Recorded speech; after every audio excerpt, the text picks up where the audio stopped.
Hi family, welcome back to my YouTube channel. ನಾನು ಗಾಯಿ ಚೇತು. ಎಲ್ಲರೂ ಹೇಗಿದ್ದೀರಾ? ಹೋಪ್ ಎಲ್ಲರೂ ಚೆನ್ನಾಗಿದ್ದೀರಾ ಅಂತ ಅನ್ಕೊಂತೀವಿ. ನಾವು ಕೂಡ ಚೆನ್ನಾಗಿದ್ದೀವಿ.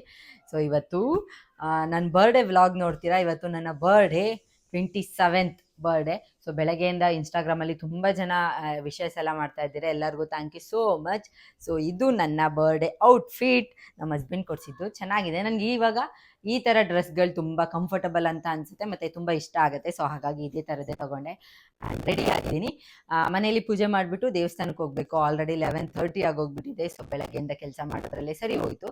ಹಾಗಾಗಿ ಸೊ ನೋಡೋಣ ಇವತ್ತಿನ ವ್ಲಾಗ್ ಹೇಗೆ ಹೋಗುತ್ತೆ ಅಂತ. ಆ್ಯಂಡ್ ಯಾರೆಲ್ಲ ಇನ್ನೂ ನನ್ನ ಚಾನಲ್ನ ಸಬ್ಸ್ಕ್ರೈಬ್ ಆಗದೆ ನೋಡ್ತಾ ಇದ್ದೀರಾ, ಪ್ಲೀಸ್ ಸಬ್ಸ್ಕ್ರೈಬ್ ಮಾಡ್ಕೊಳ್ಳಿ. ಆ್ಯಂಡ್ ಪಕ್ಕದಲ್ಲೇ ಕಾಣೋ ಬೆಲ್ ಐಕನ್ನ ಕ್ಲಿಕ್ ಮಾಡಿ. ಆ್ಯಂಡ್ ಈ ವಿಡಿಯೋ ಇಷ್ಟ ಆದರೆ ಗೊತ್ತಲ್ಲ, ಲೈಕ್ ಮಾಡಿ, ಶೇರ್ ಮಾಡಿ, ಕಮೆಂಟ್ ಮಾಡಿ. ಬೆಳಗ್ಗೆಯಿಂದ ಫುಲ್ ಮನೆ ಕ್ಲೀನ್ ಮಾಡೋದು, ಅದು ಕೆಲಸ ಇದು ಕೆಲಸ ಅಂತ ಇದ್ದೇ ಇತ್ತು. ಸೊ ಬರ್ಡೇ ನಮ್ಮದೇ ಆದರೂ ಪರವಾಗಿಲ್ಲ, ಬಟ್ ನಮ್ಮ ಕೆಲಸ ನಮ್ಗೆ ಇದ್ದೇ ಇರುತ್ತೆ. ಅದನ್ನು ಕಂಪಲ್ಸರಿ ನಾವು ಮಾಡಲೇಬೇಕು. ಸೊ ಹಾಗಾಗಿ ಎಲ್ಲ ಕೆಲಸನೂ ಮಾಡಿಕೊಂಡು ದೇವ್ರ ಮನೆಯೆಲ್ಲ ಕ್ಲೀನ್ ಮಾಡಿ, ದೇವ್ರ ಮನೆಯೆಲ್ಲ ರೆಡಿ ಮಾಡಿಬಿಟ್ಟು ನಾನು ರೆಡಿಯಾಗಿ ಬಂದಿದ್ದೀನಿ. ಇವಾಗ ಪೂಜೆ ಎಲ್ಲ ಮಾಡಿಕೊಂಡು ದೇವಸ್ಥಾನಕ್ಕೆ ಹೋಗಬೇಕು. ಸೊ ಅಡುಗೆ ಮಾಡೋ ಕೆಲಸ ಒಂದು ಇದ್ದಿದ್ದಿಲ್ಲ, ಬಿಕಾಸ್ ಹಸ್ಬೆಂಡು ಸರಿ ಬೇಗ ಪೂಜೆ ಎಲ್ಲ ಮಾಡು, ಔಟ್ಸೈಡೇ ಹೋಗೋಣ ಅಂತ ಹೇಳಿದರು. ಹಾಗಾಗಿ ಸೊ ಅಟ್ಲೀಸ್ಟ್ ಇವತ್ತಾದರೂ ಅಡುಗೆ ಮಾಡೋದು ತಪ್ಪಲ್ಲ ಅನ್ನೋ ಖುಷಿಗೆ ಬೇಗ ಬೇಗ ಕೆಲಸ ಎಲ್ಲ ಮಾಡಿಕೊಂಡು ಇನ್ನೇನು ಪೂಜೆ ಎಲ್ಲ ಮಾಡ್ತಾ ಇದ್ದೀನಿ. ಆ್ಯಂಡ್ ತುಂಬ ಜನ ಮೆಸೇಜ್ ಮಾಡಿದ್ರಿ, ತುಂಬ ಜನ ವಿಶಸ್ ಮಾಡಿದ್ರಿ. Thank you so much. ಅಂದ್ಕೊಂಡೇ ಇದ್ದಿದ್ದಿಲ್ಲ ನಾನು ಇಷ್ಟೊಂದು ವಿಶಸ್ ಎಲ್ಲ ಬರುತ್ತೆ ಅಂತ ಹೇಳ್ಬಿಟ್ಟು. ಸೊ ತುಂಬ ಖುಷಿ ಆಯಿತು. ಇವಾಗ ಪೂಜೆ ಎಲ್ಲ ಮಾಡಿದಾಯಿತು. ಸಿಂಪಲ್ಲಾಗೆ ಮಾಡಿಬಿಟ್ಟು ಇನ್ನೇನು ಇಲ್ಲಿಂದ ಹೊರಡಬೇಕು. ಪ್ಲಾನಿಂಗ್ಸ್ ಎಲ್ಲ ಏನೂ ಇಲ್ಲ, ಏನು ಮಾಡಬೇಕು, ಎಲ್ಲಿಗೆ ಹೋಗಬೇಕು ಆ ಥರ ಎಲ್ಲ. ಬರ್ಡೇ ನಮ್ದಲ್ವಾ, ಸೊ ಜಾಸ್ತಿ ಪ್ಲ್ಯಾನ್ಸ್ ಎಲ್ಲ ಏನೂ ಮಾಡಲ್ಲ ನಾನು. ಪೂಜೆ ಎಲ್ಲ ಮಾಡಿದ್ಮೇಲೆ ಅಲ್ಲಿಂದ ನಾವು ರೆಡಿ ಆಗಿಬಿಟ್ಟು ಇವಾಗ ದೇವಸ್ಥಾನಕ್ಕೆ ಬಂದಿದ್ದೀವಿ. ಆಂಜನೇಯನ ಟೆಂಪಲ್ಗೆ ಬಂದಿದ್ವಿ. ತುಂಬ ಲೇಟಾಗಿ ಹೋಗ್ಬಿಟ್ಟಿತ್ತು, ಇನ್ನೇನು ಕ್ಲೋಸಿಂಗ್ ಟೈಮ್ ಆಗಿತ್ತು. ಸೊ ಆವಾಗ ಬಂದ್ವಿ. ಬಂದು ಪೂಜೆ ಎಲ್ಲ ಮಾಡಿಸ್ಕೊಂಡು ಪ್ರಸಾದ ಎಲ್ಲ ಕೊಟ್ಟರು, ತೊಗೊಂಡ್ವಿ. ಅಲ್ಲೇ ಒಂದು ಸ್ವಲ್ಪ ಹೊತ್ತು ಇದ್ಬಿಟ್ಟು ಮಾತಾಡಿಕೊಂಡು ಇವಾಗ ಇನ್ನೇನು ಇಲ್ಲಿಂದ ಅಮ್ಮ ಮನೆಗೆ ಹೋಗೋಣ ಅಂತ ಅಂದ್ಕೊಂಡಿದ್ದೀವಿ. ಅಮ್ಮ ಮನೆಗೆ ಪೂಜೆ ಎಲ್ಲ ಮುಗಿಸ್ಕೊಂಡು ಅಮ್ಮ ಮನೆಗೂ ಕೂಡ ಬಂದ್ವಿ. ಅಮ್ಮಂಗೆ ಹೋಗಿದ ತಕ್ಷಣ ಎಲ್ಲರೂ ವಿಶ್ ಮಾಡಿದ್ರು. ಸೊ ವಿಶ್ ಮಾಡಿದ ತಕ್ಷಣ ಎಲ್ಲ ಅಡುಗೆ ಮಾಡಿದರು ಅಮ್ಮ ನನಗೋಸ್ಕರ ಸ್ಪೆಷಲ್ಲಾಗಿ. ಇವತ್ತು ಮಂಡೇ ಆಗಿರೋದ್ರಿಂದ ನಾನ್ ವೆಜ್ ಎಲ್ಲ ತಿನ್ನಲ್ಲ. ಸೊ ಹಾಗಾಗಿ ಎಲ್ಲ ವೆಜ್ಜಲ್ಲಿ ಮಾಡಿದರು. ಅನ್ನ, ಸಾಂಬಾರು, ಪಾಯಸ ಅಂತೆ, ಬೋಂಡ ಅಂತೆ ಎಲ್ಲನೂ ತುಂಬ ಚೆನ್ನಾಗಿತ್ತು ಟೇಸ್ಟಿಯಾಗಿ.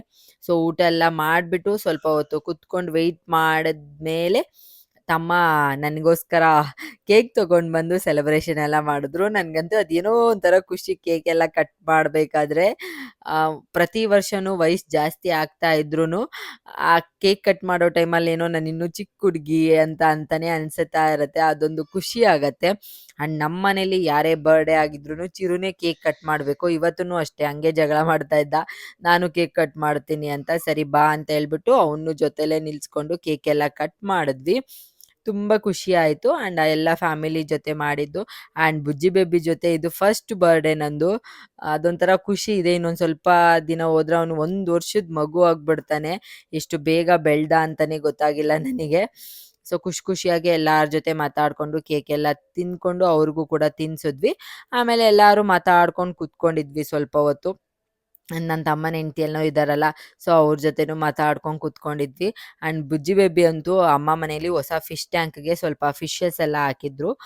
ಅದನ್ನೇ ನೋಡ್ಕೊಂಡು ಕೂತ್ಕೊಂಡ್ಬಿಟ್ಟಿದ್ದ. ಅದರಲ್ಲಿ ಏನಿದೆ ಏನಿಲ್ಲ ಅಂತಲೇ ನೋಡ್ತಾ ಇದ್ರು. ಅದು ಮುಂದಕ್ಕೆ ಹೋಗ್ತಾ ಇದ್ರೆ ಅವನು ಅಲ್ಲೇ ಕೈಯೆಲ್ಲ ಅಲ್ಲಾಡ್ಸೋದು ಆ ಥರದ್ದೆಲ್ಲ ಮಾಡ್ತಾ ಇದ್ದ. ಅವನಿಗೊಂಥರ ಏನೋ ಖುಷಿ ಅದನ್ನು ನೋಡಿದಾಗ. ತುಂಬ ಚೆನ್ನಾಗಿರುತ್ತೆ. ಅವನು ಕೂಡ ತುಂಬ ಚೆನ್ನಾಗಿ ಎಂಜಾಯ್ ಮಾಡ್ತಾ ಇದ್ದ ಫಿಶ್ ಟ್ಯಾಂಕು.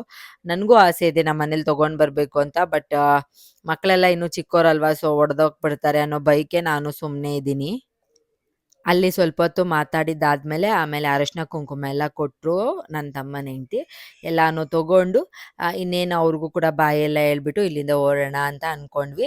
ಸೊ ಪ್ಲ್ಯಾನ್ಸ್ ಎಲ್ಲ ಏನೂ ಇದ್ದಿಲ್ಲ. ನನಗೆ ತುಂಬ ದಿನದಿಂದ ಈ ಒಲೆಯಲ್ಲಿ ಪಿಜ್ಜಾ ಮಾಡ್ತಾರಲ್ಲ, ಅದನ್ನು ತಿನ್ನಬೇಕು ಅಂತ ಆಸೆ ಇತ್ತು.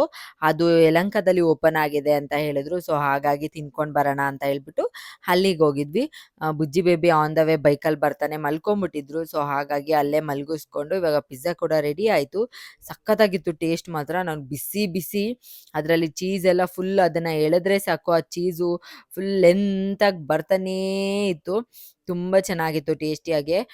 ಚೆನ್ನಾಗೆ ತಿಂದ್ಕೊಂಡು ಅಲ್ಲಿಂದ ಐಸ್ ಕ್ರೀಮ್ ತಿನ್ನೋಣ ಅಂತ ಹೇಳ್ಬಿಟ್ಟು ಹೋಗಿದ್ವಿ. ಇಷ್ಟೇ ಪ್ಲ್ಯಾನ್ಸ್ ಇದ್ದಿದ್ದು, ಜಾಸ್ತಿ ಎಲ್ಲ ಏನೂ ಇದ್ದಿದ್ದಿಲ್ಲ. ಹಾಗಾಗಿ ಬೇರೆ ಎಲ್ಲ ಹೋಗೋಕ್ಕಾಗಲ್ಲ ಅಂದ್ಬಿಟ್ಟು ಐಸ್ ಕ್ರೀಮ್ ಎಲ್ಲ ತಿಂದ್ಕೊಂಡು ವಾಪಸ್ ಹೋಗ್ಬೇಕಾದ್ರೆ ಯಲಹಂಕದಲ್ಲಿ ಫುಡ್ ಫೆಸ್ಟಿವಲ್ ಹಾಕಿದ್ರು. ಸರಿ ಹೋಗೋಣ ನೋಡೋಣ ಹೇಗಿರತ್ತೆ ಏನು ಅಂತ ಹೇಳ್ಬಿಟ್ಟು ಸುಮ್ನೆ ಬಂದಿದ್ವಲ್ಲ, ಇನ್ನೂ ಟೈಮ್ ಇತ್ತು ಮನೆಗೋಗಕ್ಕೆ. ಬೇರೆ ಪ್ಲಾನ್ಸು ಏನೂ ಇದ್ದಿದ್ದಿಲ್ಲ. ಹಾಗಾಗಿ ಅಲ್ಲಿ ನೋಡೋಣ ಅಂತ ಹೇಳ್ಬಿಟ್ಟು ಹೋಗಿದ್ವಿ. ಜಾಸ್ತಿ ಅಂಗಡಿಗಳೆಲ್ಲ ಏನಿದ್ದಿಲ್ಲ, ಸ್ವಲ್ಪ ಇತ್ತು. ಈ ಪಿಕ್ಕಲ್ಸು, ನಾರ್ಮಲ್ ಜ್ಯುವೆಲರೀಸು, ಕ್ಲಾತ್ಸು ಆ ಥರದ್ದೆಲ್ಲ ಇತ್ತು. ಅಂಡ್ ಮಕ್ಳು ಕ್ಲಾತ್ಸ್ ಎಲ್ಲ ಇತ್ತು. ಅಂದ್ರೆ ಸಮ್ಮರ್‌ಗೆ ಹಾಕಕ್ಕೆ ಅಂತ. ನಮ್ ಚಿರು ಅಂತೂ ಎಲ್ಲೋದ್ರು ನಂಗೆ ಆ ಆಟ ಸಾಮಾನು ಬೇಕು, ಈ ಆಟ ಸಾಮಾನು ಬೇಕು ಅಂತ ಅಳ್ತಾನೆ ಇರ್ತಾನೆ. ಎಷ್ಟು ಕೊಡ್ಸಿದ್ರು ಅವನಿಗೆ ಸಮಾಧಾನ ಅನ್ನೋದೇ ಇರಲ್ಲ. ನಂಗೆ ಇನ್ನೂ ಬೇಕು, ನಂಗೆ ಇನ್ನೂ ಬೇಕು ಅಂತ ಹೇಳ್ತಾನೆ ಇರ್ತಾನೆ. ಸೊ ಅವನು ಹೇಗೋ ಸಮಾಧಾನ ಮಾಡ್ಕೊಂಡು ಚಿಕ್ಕದು ಯಾವುದೋ ಒಂದು ಕೊಡ್ಸ್ಬಿಟ್ಟು ಸುಮ್ಮನೆ ಆದ್ವಿ. ಆಮೇಲೆ ಇಲ್ಲಿ ಒಂದತ್ರ ಏನೇ ತೊಗೊಂಡ್ರು ₹20 ಅಂತ ಹಾಕಿದ್ರು. ಚಿಕ್ಕ ಚಿಕ್ಕ ಐಟಮು. ಸುಮ್ಮನೆ ನೋಡ್ಕೊಂಡು ಹೋಗ್ತಾ ಇದ್ವಿ. ಅಲ್ಲಿ ಅಷ್ಟೊಂದು ಏನು ಇದ್ದಿದ್ದಿಲ್ಲ ತಗೊಳ್ಳೋ ಅಂಥದ್ದು. ಹಾಗಾಗಿ ಸುಮ್ಮನೆ ನೋಡ್ಕೊಂಡು ಬಂದಿದ್ದೀವಲ್ಲ ಅಂತ ಹೇಳ್ಬಿಟ್ಟು ನೋಡ್ಕೊಂಡು, ಹಾಗೆ ಅಲ್ಲಿ ಆಟ ಆಡೋದೇನೋ ಇತ್ತು, ಜಂಪ್ ಮಾಡೋದು. ಚಿರು ನಾನು ಆಟ ಆಡ್ತೀನಿ ಅಂತ ಹೇಳ್ಬಿಟ್ಟು ಹಠ ಮಾಡ್ತಾ ಇದ್ದ. ಸೊ ಹಾಗಾಗಿ ಅವನು ಸ್ವಲ್ಪ ಹೊತ್ತು ಒಂಥರ ಎಂಜಾಯ್ ಮಾಡಲಿ ಅಂತ ಹೇಳ್ಬಿಟ್ಟು ಮಕ್ಳ ಜೊತೆ ಆಟ ಆಡಲಿ ಅಂತ ಬಿಟ್ಬಿಟ್ಟಿದ್ವಿ. ಅವನಿಗಂತೂ ಜಂಪ್ ಮಾಡೋಕ್ಕೆ ಆಗ್ತಿದ್ದಿಲ್ಲ. ಬಿಕಾಸ್ ಬೇರೆಯವ್ರು ಜಂಪ್ ಮಾಡ್ತಾ ಇದ್ರು, ಅವನಂತೂ ಬಿದ್ದು ಬಿದ್ದು ಹೋಗ್ತಾ ಇದ್ದ. ಅವ್ನಿಗೆ ಈ ಥರದ್ದೆಲ್ಲ ಆಟ ಆಡೋಕ್ಕೆ ಇಷ್ಟ ಆಗತ್ತೆ. ಸೊ ಬಂದಿದ್ದೀವಲ್ಲ ಅಂತ ಹೇಳ್ಬಿಟ್ಟು ಅವನು ಕೂಡ ಒಂದು 5 ನಿಮಿಷ ಆಟ ಆಡಿಸ್ಕೊಂಡು ಅಲ್ಲಿಂದ ಮನೆಗೆ ಹೋಗೋಣ ಅಂತ ಹೇಳ್ಬಿಟ್ಟು ಹೋಗ್ತಾ ಇದ್ವಿ. ನಮ್ಮ ಮನೆ ಹತ್ರನೇ ಈ ಥರ ನರ್ಸರಿ ಇದೆ. ತುಂಬ ಚೆನ್ನಾಗಿ ಇಲ್ಲಿ ಈ ಥರ ನರ್ಸರಿಯಲ್ಲಿ ರೋಸ್ ಗಿಡಗಳೆಲ್ಲ ಸಿಗುತ್ತೆ. ಸೊ ಹಾಗಾಗಿ ಹಸ್ಬೆಂಡ್‌ಗೆ ನನ್ನ ಬರ್ಡೇಗೆ ಗಿಫ್ಟ್ ಆಗಿ ರೋಸ್ ಗಿಡಗಳನ್ನ ಕೊಡಿಸಿ ಅಂತ ಕೇಳಿದ್ದೆ. ಹಾಗಾಗಿ ಅವರು ಕೂಡ ಕರ್ಕೊಂಡೋದ್ರು. ಒಂದು 4, 5 ಕಲರ್ ನನ್ನ ಹತ್ರ ಯಾವುದಿಲ್ವೋ ಆ ಕಲರ್‌ನ ನೋಡ್ಬಿಟ್ಟು ತಗೊಂಡೆ. ತುಂಬ ಚೆನ್ನಾಗಿತ್ತು ಪ್ಲಾಂಟ್ಸು ಆ್ಯಂಡ್ ಫ್ಲವರ್ಸ್ ಎಲ್ಲ. ಎಷ್ಟು ಕ್ಯೂಟಾಗಿ ಕಾಣಿಸ್ತಾ ಇತ್ತು ಅಂದರೆ ನನಗೆ ಡಬಲ್ ಶೇಡೆಲ್ಲ ಇತ್ತು. ಸೊ ಹಾಗಾಗಿ ತಗೊಂಡು ಅಲ್ಲಿಂದ ಇವಾಗ ಮನೆಗೆ ಹೋಗೋಣ ಅಂತ ಹೇಳ್ಬಿಟ್ಟು ಮನೆಗೆ ಕೂಡ ಬಂದ್ವಿ. ಮನೆಗೆ ಬಂದಿದ ತಕ್ಷಣ ನನ್ನ ಮೈದ್ನ ಮತ್ತು ನಮ್ಮ ಹಸ್ಬೆಂಡ್ ಸೇರಿಕೊಂಡು ಮತ್ತೆ ಕೇಕ್ ತೊಗೊಂಡು ಬಂದಿದ್ರು. ಸೊ ಅಲ್ಲೂ ಕೂಡ ಕೇಕ್ ಎಲ್ಲ ಕಟ್ ಮಾಡಿಬಿಟ್ಟು ಎಲ್ಲರ ಜೊತೆ ಚೆನ್ನಾಗಿ ಎಂಜಾಯ್ ಮಾಡೋಣ ಅಂತ ಹೇಳ್ಬಿಟ್ಟು ಕೇಕ್ ಕಟ್ ಮಾಡ್ತಾ ಇದ್ವಿ. ಇಲ್ಲೂ ಚಿರು ನನಗೆ ಬೇಕೇ ಬೇಕು, ನಂದು ಕೇಕ್ ಅದು ಅಂತ ಹೇಳ್ಬಿಟ್ಟು ಹಠ ಮಾಡ್ಕೊಂಡೇ ನಿಂತ್ಕೊಂಡ್ಬಿಟ್ಟ, ನನಗೆ ಬೇಕು ಬೇಕು ಅಂತ.